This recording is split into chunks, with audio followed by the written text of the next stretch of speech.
Hi, this is Roland Jean Charles from PMI JCM Realty Group, where we manage properties from an asset management perspective.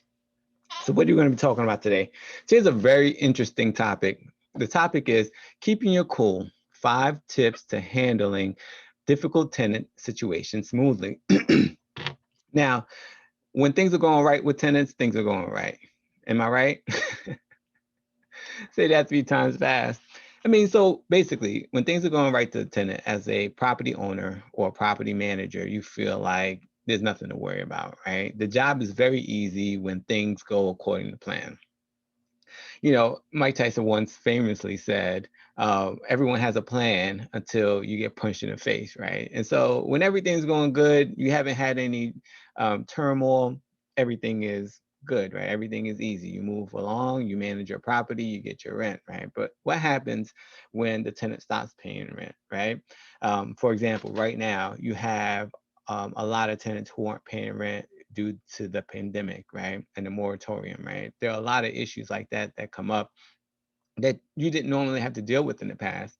And in the past, it was easy to deal with those issues because, you know, you can just file an eviction, kick people out. Now, with all these moratoriums, it's a lot harder for you to just summarily, you know, kick someone out because they're not paying their rent, right? I mean, that's a whole nother topic. We're not going to get into that right now. That's beyond the scope of what we want to talk about today. But we all know every situation is not a pleasant one when it comes to property management and dealing with our tenants. You know, there are tenants that don't pay rent, there are tenants that damage the property, and bad tenants can really get under your skin as a property owner. You know, and the key to handling some of those to handling some of those situations is not always easy to determine, right? However, what we're going to do today is I'm going to talk to you about some tips and tricks that you can use to handle those situations calmly, right? To de-escalate the situation, to kind of make it so that you get what you want, the tenant get what they want, and everyone walks away happy, right? And you have to make sure you keep your cool, right? If you're getting upset, you're going over the top as a rental property manager or the landlord and the owner, it's not good for you. It's not good for your health, first of all, right? But secondly, it just adds more fuel to the fire. My rule is no drama, right? I want to de-escalate every situation. Um, and just stick to the facts and try to move forward in a way that is both good for me and good for the tenant, even if it's a bad tenant, right? I don't want anything bad to happen to the tenant, and I don't want anything bad to happen to my property. I don't want anything bad to happen to me from lawsuits, from to any other financial ramification that may come from dealing or being impacted by a bad tenant, right? So keep your cool. We're going to talk about how the different tips that you can use to de-escalate situations and really keep your head on straight while you're dealing with your properties. Give me 1 second. Go over here real quick. Okay, so I think the first thing that you should do is you need to teach your tenants how to communicate, right? And so the very first thing that I do when I onboard a new tenant is I give them the emergency number for them to call. I give them the 24/7 call center number for them to contact. I give them the support email for them to contact. So they always know how to reach out to us if there is an issue, right? We also give them access to our portal where they can also put in a work order, right? And so we give them 4 or 5 different mechanisms for them to reach out. And of course, they have the office number and the cell phone number actually for them to reach out to us if they have any questions, right? And typically, if it's a work order, we'll tell them to put a work order in. Um, but we have an open door policy, right? We teach them how to communicate with us, and we keep that line of communication open.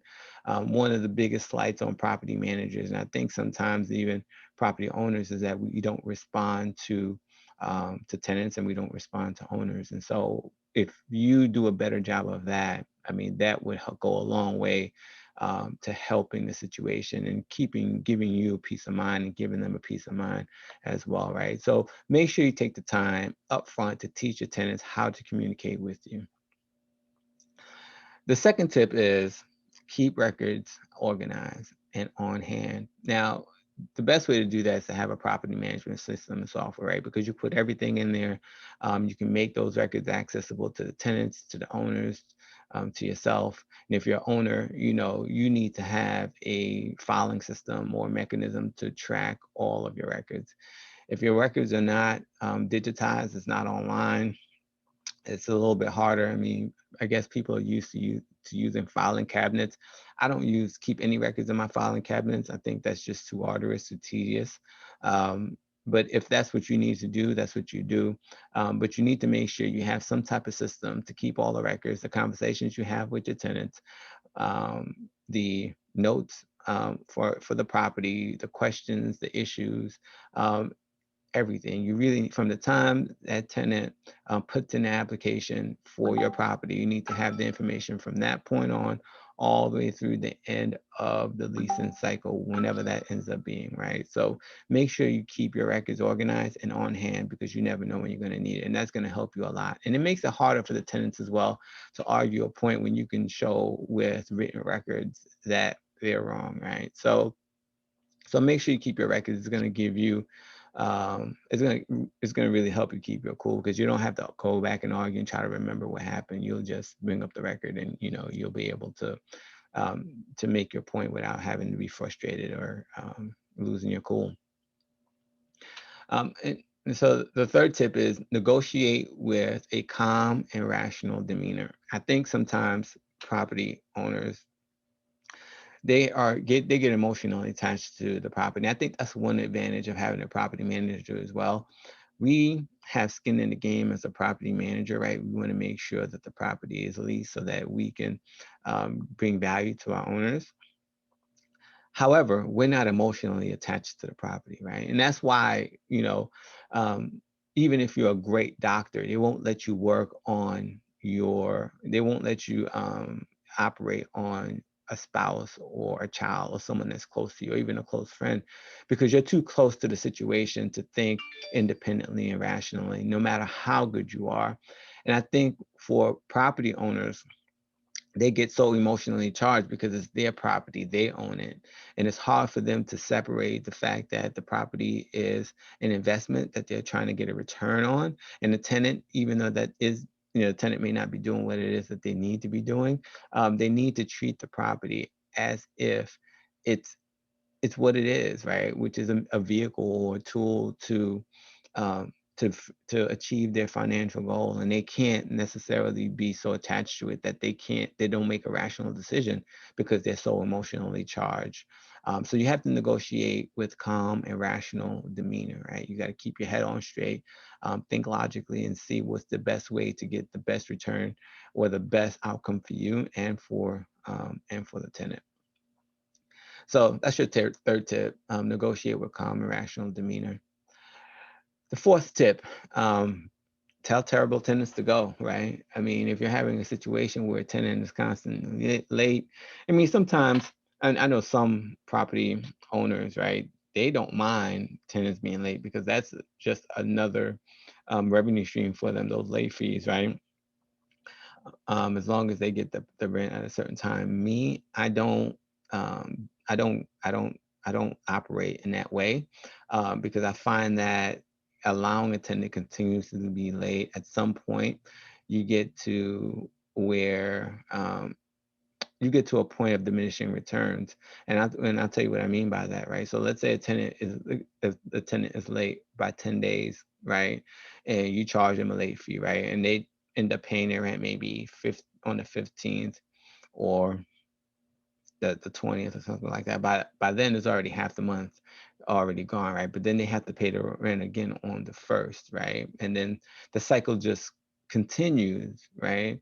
But at some point, if they're not able to pay, they've already been in the property for 20 days. By the time you file the eviction, it'll be the next month. By the time you get them out of the property, it'll be already 60 days, right? And so for me, I start the eviction process early on the 5th, as soon as they don't pay, so that by the time we go through all the process, I get them out as close to 30 days as possible, right? So you need to tell the terrible tenants to go if they're not holding up their end of the bargain when it comes to the lease agreement, if they're not holding up their end of the bargain when it comes to paying their rent.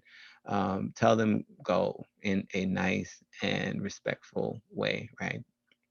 And you can always file eviction for things other than the rent as well, right? For not meeting their end of the bargain in the lease agreement. So you just keep that in mind, and don't stress yourself out about it. Just let the tenants go when you need to, right?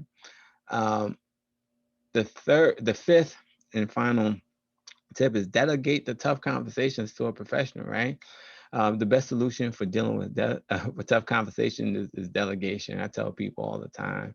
Um, I truly believe in outsourcing and delegating things that I think are either not within my wheelhouse or other people or teams can do better, right? You just have to account for that in your cost of doing business, and you can still be very profitable, right? Some people feel like I need to do it myself in order for my property to be profitable, right? I need to do everything myself, but that takes time. It keeps you from building your portfolio. You know, it if you can outsource it, take it as a cost doing business, make it as efficient as you can, but don't do more than you have to in order to be successful, right? Outsource and leverage other people and resources as much as you can, right? And when you partner with a rental property management professional, those tenants can be engaged and regulated by that property manager. And having a liaison between you and a renter can be very helpful in enforcing compliance, right? Sometimes when tenants know that they're dealing with the owner, they feel as if they can push your buttons a little bit. When you put that intermediary in between, they know they can't push our buttons. They know that, as a property manager, we're looking out for the best interest of the owner, and we can tell them no without any hard feelings, and we can move on from it, right? And so sometimes having an intermediary is much better. I mean, even when you go to doctor's offices, right? You can sit there and you can talk to the doctor about the payments, right? But that doesn't ever happen, right? The doctor doesn't talk to you about your bill at all. All they talk to you about is about your medical, right? They let the people in the office talk to you about the bill and what you owe when you pay. They don't talk to you about that at all. And it's kind of like the same thing, right? You put that intermediary in between, because if you go to a doctor and say, I can't pay, you think the doctor's not going to help you? Of course they're going to help you, because they're doctors. That's what they do. But they still want to get paid. So they have their employees who handle the finances talk to you about making sure you get your payments in, right? Or the insurance company, they get the money from them. And so what I have to say is, those are the 5 tips, right? Just in summary, right? Teaching your tenants how to communicate, keep your records organized and on hand, negotiate with a calm and rational demeanor, tell pretenders to go, and delegate the tough conversations. If you follow those 5 tips, you're going to have a lot smoother time. You're going to be able to keep your cool, and you're not going to have to deal with the drama and the hassle sometimes that comes with being a property owner and managing properties yourself. And it's our ongoing priority to keep you up to date on the latest rental property news in the Tampa metro area. To keep the conversation going, you're invited to sign up for our free webinar. It's going to be a great, great webinar. We're going to teach you how to streamline your rental property portfolio for maximum growth. And this is a topic you won't want to miss. Have you ever asked yourself, can you guarantee your rent even if the tenant doesn't pay? Yes, you can do that. A lot of people don't know that. And I'll teach you how to do that. How are you dealing with your maintenance? How are you screening your tenants? Are you still driving to show your property every time someone new wants to view the property? And I know a lot of property owners say, "Oh, my property rents very quickly. I have a bunch of people that want to take my property. I want to sign up for my property." How are you screening them? How do you know that they're good tenants, right? And so, I mean, there are a lot of questions that we're going to answer. We're going to help you streamline it so you can get a better return on your investment. I think all property owners want a better ROI. They want to be efficient, and they want to get the most returns back on their investment. And this is what this webinar is going to do. So please sign up. It's for free. And then by joining, you're going to get some free tips. We're going to give you also a free ebook that's going to have much more information about how you put all that together. So you don't want to miss that. And as always, you can join the conversation with like-minded rental property owners on our Facebook group. That Facebook group is available to everyone. You can click the link here on this article, and we're going to talk about tips and tricks and ideas by other savvy with other savvy investors. And that, so that Facebook group is a great deal of knowledge, has a great deal of knowledge on it, and you get a great deal of benefit from joining. And when you're interested in more specific advice tailored specifically to your investment strategy, put a meeting on my calendar. I'm here, I'm available as long as the time's available. Book it, and we'll be able to sit there and talk through any issues that you're having with your property management free.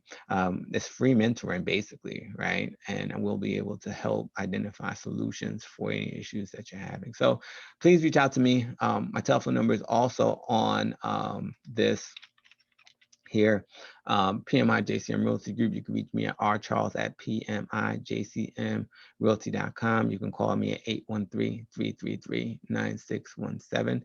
And my website is pmijcmrealty.com.